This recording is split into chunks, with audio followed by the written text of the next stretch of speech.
Artis Raffi Ahmad bakal mengosongkan jadwalnya saat Lebaran.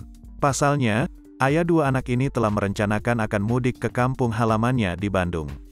Tak hanya itu, ia juga akan mudik ke kampung halaman Nagita Slavina di Yogyakarta. Pulang ke Bandung, pulang ke Jogja, ujar Raffi Ahmad dikutip dalam kanal YouTube Sleep on Cham News, Selasa, tanggal 19 April tahun 2022.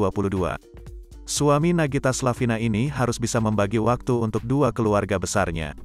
Rencananya, Raffi akan menghabiskan waktu 1 hari di Bandung. Kemudian ia langsung bertolak ke Yogyakarta selama 1 hari untuk bersilaturahmi. 1 hari ke Bandung sama ke Jogja.